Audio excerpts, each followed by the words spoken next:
Ok, gente. Então vamos para a parte final dessa aula 9, em que nós iremos falar sobre os processos de transporte que ocorrem na membrana plasmática. Como as moléculas do meio extracelular entram na célula e como as moléculas que estão dentro da célula deixam essa célula. Então, lembrem que a membrana plasmática ela é como se fosse uma grande barreira que separa um compartimento de outro. Ela é como se fosse uma grande muralha de uma cidade. Então, quem pegou a referência aí, pegou, né? Ótimo desenho. Então, enfim. Então, vejam que é como se a membrana plasmática ela fosse a barreira dessa cidade que separa o quê? A cidade do seu meio externo, ou seja, dos arredores. Então, tudo que tem que entrar nessa cidade deve passar por essa barreira. Assim como tudo que sai dessa cidade tem que também passar por essa barreira. Logo, na célula é extremamente parecido, se não igual. Então, qualquer molécula que entre ou saia da célula deve necessariamente atravessar a membrana plasmática. E é isso que nós vamos ver como acontece. Então, as moléculas simplesmente atravessam a membrana sem problemas? Claro que não, senão não teria necessidade de uma aula para falar disso. Ou seja, nós temos aqui como exemplo, lembrem que eu falei que o tecido da membrana plasmática é principalmente hidrofóbico. Logo, você já deve imaginar o quê? Que moléculas hidrofóbicas tenderão a passar facilmente a membrana plasmática. Então, por exemplo, gases e hormônios esteroides, que são hormônios altamente lipofílicos derivados do colesterol, eles ultrapassam essa membrana plasmática com bastante facilidade. Justamente por quê? Porque eles se dissolvem na bicamada lipídica e atravessam ela. Entretanto, à medida que a solubilidade em água dessas moléculas vai aumentando, o processo de transporte se torna um pouco mais complicado. Então, por exemplo, a água ela não atravessa livremente com muita facilidade. A ureia, que é uma molécula pequena, mas é bastante polar, assim como o glicerol, também não atravessa com muita facilidade. E a amônia, ela não atravessa quase de jeito nenhum. Ou seja, há uma dificuldade muito grande para moléculas polares atravessar essa membrana. Principalmente se essas moléculas forem grandes. Grandes assim, em comparação com moléculas individuais.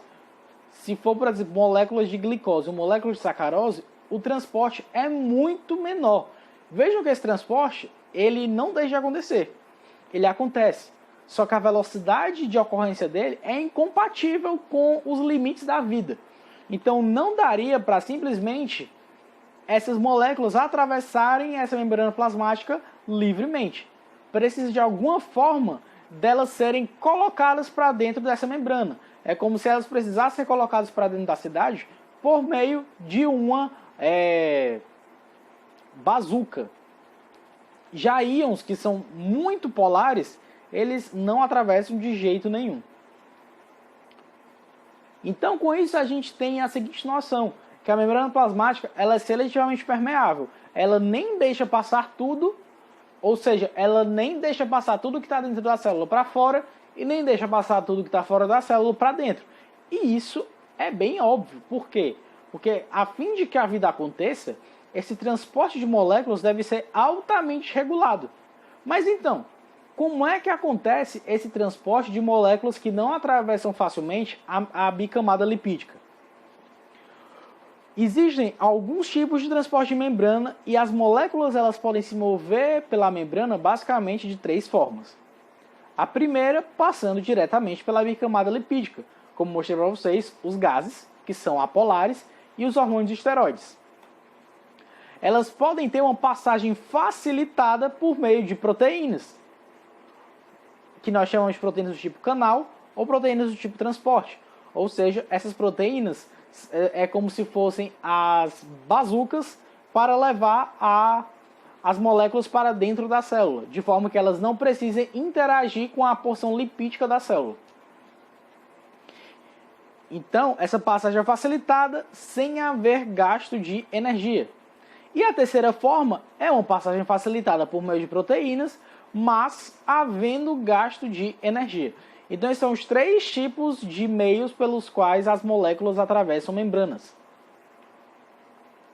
E esses três tipos de transporte podem ser subdivididos nessas categorias: transporte passivo e transporte ativo. Os dois tipos de transporte passivo nós chamamos de difusão e osmose. Enquanto que o transporte ativo ele vai ser realizado por proteínas que nós chamamos de bombas. Então, quando vocês virem os nomes bomba de sódio e potássio, bomba de hidrogênio, bomba de cálcio, vocês sabem que é um transporte ativo, ou seja, uma passagem facilitada por meio de proteínas, havendo gasto de energia.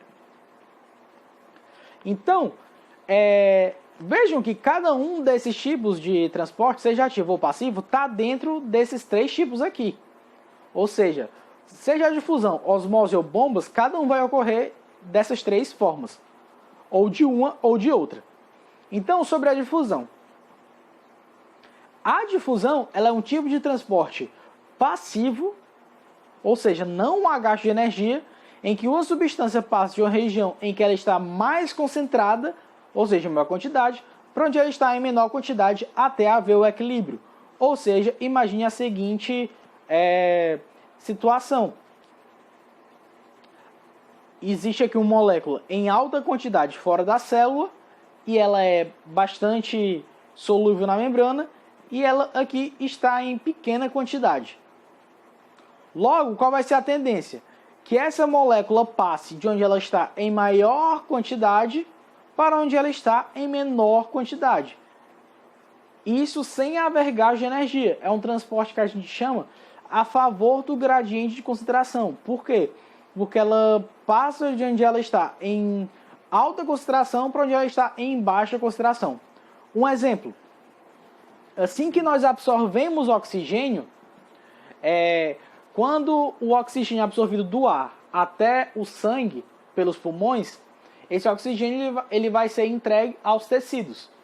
Logo, o oxigênio que está chegando aos tecidos, ele está muito mais concentrado fora dos tecidos do que dentro dos tecidos. Logo, qual é a tendência do oxigênio entrar na célula por difusão? Da mesma forma, o gás carbônico é o inverso. O gás carbônico ele está muito mais concentrado dentro da célula do que fora dela. Então, qual é a tendência do gás carbônico? De sair da célula por difusão.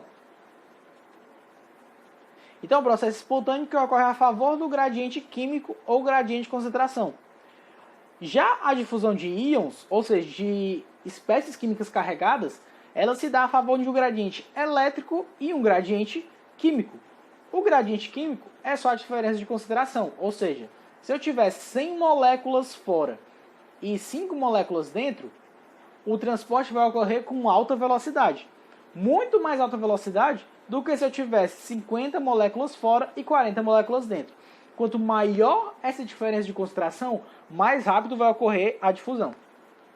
Para moléculas não carregadas, é apenas essa diferença de concentração, que nós chamamos de gradiente químico, que vai importar. Entretanto, para íons, os dois pontos vão importar. Então, tenha em mente o seguinte, que os íons eles vão tender a passar de onde eles estão em maior concentração para onde eles estão em menor concentração. E também eles vão tender a isso se dar a favor de um gradiente químico, mas eles também se movem a favor de um gradiente elétrico. Ou seja, íons positivos tendem a ir para pontos de carga negativa, enquanto íons de carga negativa tendem a ir para pontos de carga positiva. E a difusão ela só é eficiente a curtas distâncias, ou seja, em proporções celulares. Se a gente não tivesse sangue, se a gente não tivesse um sistema de transporte mediado por uma bomba, que é o coração, não só o coração, mas tem outras bombas também, mas principalmente o coração, se todo o nosso transporte de nutrientes se desse por meio de difusão, para vocês terem ideia, isso seria tão lento que para uma molécula de glicose chegar da região do nosso intestino até uma célula que está presente na pele do nosso pé, levaria anos para isso acontecer. Então, a difusão ela só é um transporte eficiente em curtas distâncias, ou seja, distâncias de micrômetros. E é por isso justamente que nós temos um sistema de transporte que é a corrente sanguínea, que ela diminui distâncias. E a difusão ela pode ser simples ou facilitada. Qual é a diferença? Que a difusão simples, as moléculas elas atravessam a bicamada lipídica sem o auxílio de proteínas, ou seja, moléculas bastante apolares. E quando a difusão facilitada, as moléculas mais polares, elas atravessam a membrana, só que sem interagir com a bicamada lipídica. Elas interagem com proteínas de membrana que facilitam o transporte dessas moléculas de fora para dentro ou de dentro para fora, como eu estou mostrando aqui. Então, quem são essas proteínas de membrana? As proteínas de membrana que realizam essa difusão facilitada são chamadas de proteínas carreadoras ou permeases. Um dos tipos. Existem dois tipos de proteínas de membrana. Então, o primeiro desses tipos são as proteínas carreadoras. O que acontece? Aqui é o exterior da célula e o transporte de glicose para dentro da célula está sendo mediado por uma proteína carreadora. Então, a glicose, nosso principal carboidrato utilizado para a produção de energia, para ele entrar na célula, a glicose é polar. Então, ela não consegue atravessar diretamente a bicamada lipídica. O que acontece? Ela se liga a essa proteína. Quando ela se liga, há uma mudança conformacional nessa proteína e a proteína coloca a glicose para dentro, liberando a glicose para dentro da célula. E esse mesmo tipo de transporte pode ocorrer no sentido oposto. Então, esses tipos de proteínas sofrem mudança conformacional quando elas se ligam ao seu ligante. Ou seja, nesse caso, quando a glicose se liga ao seu transportador, essa proteína muda de conformação até que o transporte seja completado. Interessante falar que esse é um tipo de transporte que há saturação. Ou seja, quanto mais moléculas nós adicionamos, esse transporte vai ocorrer em maiores velocidades. Até que chega um momento em que todas as moléculas de transportadores na membrana foram ocupadas pelo substrato desse transportador. Então, não adianta ter mais moléculas que o transporte vai continuar correndo na mesma velocidade. E é isso que significa que eles são saturáveis. Chega um momento em que não importa quanto mais glicose, por exemplo, tenha fora da célula, se, por exemplo, os 10 transportadores de glicose estão todos ocupados por glicose, não importa se tem 11 moléculas de glicose ou 1000, a velocidade do transporte vai ser igual. Então, esse transporte por proteínas carreadoras pode ser do tipo uniporte, em que a substância é transportada em apenas uma direção. Pode ser do tipo simporte, em que duas substâncias são transportadas de maneira acoplada para a mesma direção. Ou pode ser do tipo antiporte, que é um transporte acoplado em que, à medida que uma molécula sai, outra molécula entra. Uma molécula ou um íon. E o outro tipo de proteína que realiza difusão facilitada é chamado de proteína do tipo canal. O que acontece? Essas proteínas, elas são um pouco diferentes. São proteínas que realizam transporte mais para íons. Então, elas formam túneis hidrofílicos que permitem a passagem de moléculas de fora para dentro ou de dentro para fora.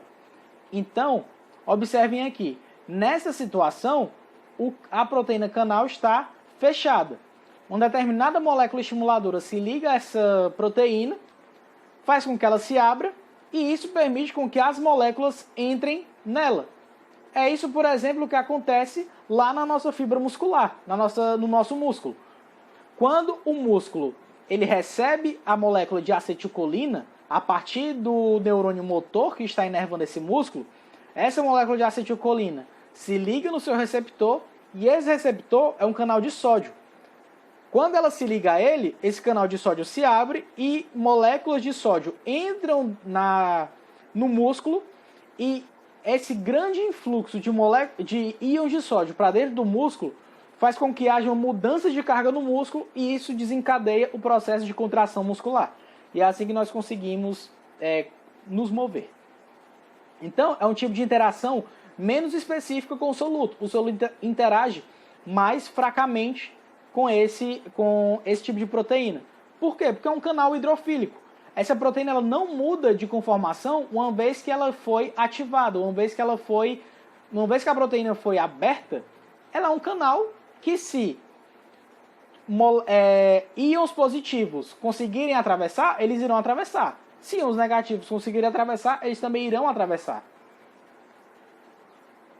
Então, geralmente, o soluto é um íon, uma molécula carregada, como é o caso da ureia, ou a própria água. A forma mais tradicional da água entrar é por meio de canais de água chamados de aquaporinas. E é um transporte bem mais rápido que nas proteínas carreadoras. O outro tipo de transporte passivo é a osmose. Entretanto, a osmose é o tipo de transporte passivo em que há somente passagem de água. Então, lembrem daquele conceito de soluções. Soluções são formadas por soluto e solvente. A difusão é o transporte do soluto. A osmose é o transporte do solvente, ou seja, é o transporte da água. Quando nós falamos de osmose, é apenas o transporte de água. Lembrem-se disso. Então, o que acontece na osmose? É a passagem de água de onde ela está em maior quantidade para onde ela está em menor quantidade, até que haja um equilíbrio. Como assim? Soluções com menor quantidade de água são soluções concentradas, ou seja, são soluções em que elas têm uma proporção muito grande de solutos em comparação com soluções ditas diluídas, que são soluções que têm pouca quantidade de soluto. Aquele famoso exemplo do suco de o Tang, por exemplo. Quando você coloca muito pó de Tang num copo de 200 ml, vai ficar uma solução altamente concentrada. Enquanto se você colocar só uma colherzinha de café do Tang num copo com água de 200 ml, vai ficar uma solução bem clarinha, que é uma solução bem diluída, ou seja, há uma proporção bem menor de soluto em comparação com a solução concentrada. Então, imagine a seguinte situação. Aqui dentro está uma célula em que eu tenho uma quantidade X de glicose, uma quantidade X de sódio e uma quantidade Z de proteínas. Isso tudo faz com que a concentração dentro da célula seja de 0,05 molar, enquanto fora da célula eu tenho esses mesmos constituintes, só que em concentrações bem maiores, de forma que fora da célula estaria com concentração de 0,3 molar. Então, qual vai ser a tendência? Se a tendência da água é passar de soluções mais diluídas para soluções mais concentradas, então a água vai passar de dentro da célula para fora da célula. Ou seja, a célula vai murchar porque a água vai sair dela. A água tende a ir para onde há uma grande concentração de soluto. Lembrem-se sempre disso. Lembrem-se de que quando há dois meios separados por uma membrana, em que os solutos não conseguem atravessar a membrana e apenas a água consegue atravessar a membrana, o que é que a gente vai ter? Que a água sempre vai passar de onde ela está em maior quantidade, ou seja, numa solução diluída, para onde ela está em menor quantidade, ou seja, numa solução concentrada. Então, vocês podem tomar como exemplo o seguinte. Imaginem, por exemplo, que é como se soluções concentradas puxassem a água. Logo, é natural que a água passe de onde tem menos moléculas de soluto associada a ela para onde tem mais moléculas de soluto associada a ela. Então, isso aqui é o que eu acabei de falar. É um experimento em que,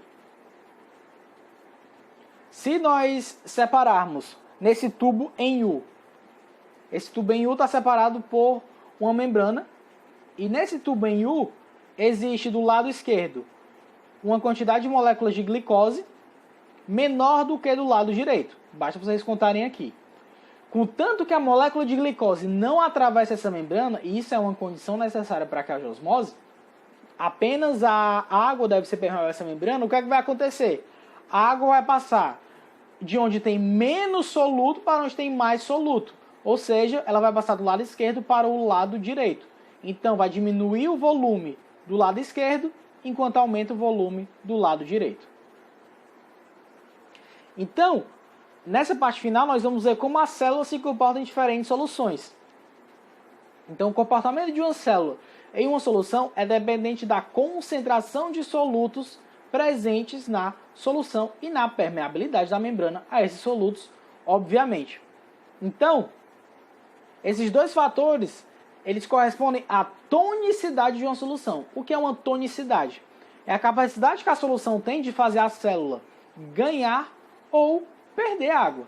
Se nós pensarmos no nosso corpo, qual é a solução no qual as células estão inseridas? O nosso líquido extracelular, que é o que banha as células. Então, o meio pode ser hipertônico, isotônico ou hipotônico. No meio hipertônico, os solutos estão concentrados no exterior da célula. Então, se tem mais soluto no exterior da célula do que dentro, qual vai ser a tendência da água passar de dentro da célula para fora? Que foi no exemplo que eu acabei de dar. Ou seja, uma solução hipertônica é uma solução que faz a célula perder água. Uma solução isotônica tem concentrações equivalentes de solutos, então a mesma quantidade de água que sai é a mesma quantidade de água que entra. Já uma solução hipotônica é quando a célula tem muito mais soluto do que o meio extracelular. Logo, um meio hipotônico tende a fazer a célula ganhar água, como é o caso que está mostrando aqui. Então lembrem que a tonicidade é uma característica da solução. E ela vai dizer se a célula vai ganhar ou perder água. Então, a gente disse uma solução vai ser hipertônica, isotônica ou hipotônica, e não uma célula. Uma solução hipotônica é uma solução que faz a célula ganhar água, enquanto a solução hipertônica é uma solução hipertônica é uma solução que faz a célula perder água. E a tonicidade é determinada por esses dois fatores: a concentração de solutos presentes na solução e a permeabilidade da membrana a estes, ou seja, o quão a membrana deixa esses solutos atravessarem. Então é aquilo que eu falei, a tonicidade se refere à solução e não à célula. Não existe célula hiper, hipo ou isotônica, e sim solução hiper, iso ou hipotônica para uma determinada célula. Então, células animais, como é que acontece? É isso que eu acabei de falar. Se nós colocarmos uma hemácia, por exemplo, dentro de uma solução hipertônica, a solução hipertônica, por ela ser mais concentrada do que o citoplasma da hemácia, ela vai fazer com que a água saia da hemácia para o meio extracelular. Logo, a hemácia murcha e morre. Uma solução isotônica, como é o caso do nosso plasma sanguíneo, mantém as hemácias íntegras. A mesma quantidade de água que sai é a mesma quantidade de água que entra. Já na solução hipotônica, o meio intracelular está mais concentrado do que o meio extracelular. Logo, vai tender água a entrar na célula e a célula vai estourar por excesso de líquido. Já o balanço hídrico nas células com parede celular é um pouco diferente. Por quê? Porque lembrem que eu falei que a parede celular ela tem uma propriedade que é chamada de proteção contra estresses osmóticos. O que isso significa? A célula vegetal, numa situação normal, é quando ela está numa solução hipotônica, em que ela é dita túrgida. O que é essa turgidez? Significa que se a solução está hipotônica, a célula está mais concentrada, logo a célula tende a absorver muita água. Entretanto, células com parede celular, como é o caso da célula vegetal, elas absorvem muita água, mas elas não estouram. Por quê? Porque a parede celular impede um crescimento muito agressivo do meio intracelular, exercendo o que nós chamamos de pressão de Turgot. E essa pressão de turgor exercida pela parede celular impede a célula vegetal de continuar absorvendo água e de continuar se expandindo. Então, a célula vegetal chega num estado de turgidez, que é o estado normal dela. Ela fica inchada, mas é o normal para a célula vegetal. Ela não morre e ela não consegue mais absorver água e ela só consegue se manter nesse estado por conta da parede celular. Já numa solução isotônica, a célula vegetal fica flácida. E numa solução hipertônica, a célula vegetal ela é dita plasmolizada. Por quê? Porque ela perde muita água e ocorre um descolamento, um desgrudamento da parede celular e da membrana plasmática.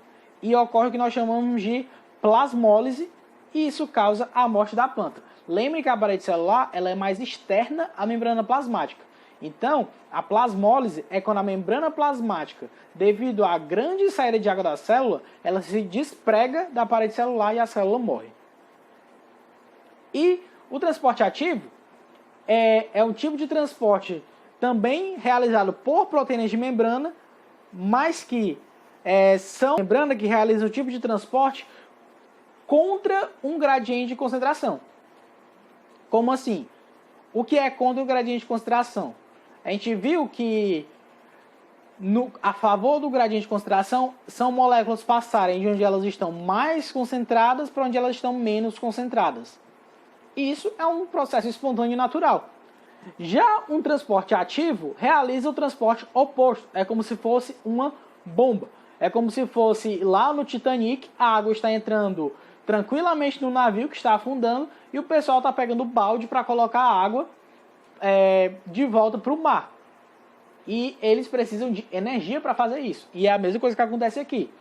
À medida que certas moléculas entram, as proteínas que realizam o transporte ativo, elas jogam essas moléculas para fora, mantendo sempre um gradiente de concentração. O transporte ativo ele é realizado para nunca deixar que uma determinada molécula ou íon atinja o equilíbrio, geralmente um íon. Então, é um tipo de transporte realizado apenas por proteínas carreadoras, nunca por proteínas do tipo canal. Então, o transporte ativo, como eu falei, ele permite que a célula mantenha concentrações internas bastante diferentes das concentrações externas. Isso é extremamente útil para que ocorram vários processos fisiológicos, como a propagação do impulso nervoso, por exemplo, em que a concentração de sódio fora da célula precisa ser muito alta e a concentração de potássio dentro da célula precisa ser muito alta. E nunca pode chegar no equilíbrio. Precisa sempre manter essa alta diferença de concentração. E é por isso que existe a bomba de sódio e potássio. Então esse transporte ele é realizado por proteínas chamadas de bombas, que são proteínas ATPases. O que são isso? São proteínas que funcionam utilizando ATP como fonte de energia. E o maior exemplo é a bomba de sódio e potássio nos neurônios.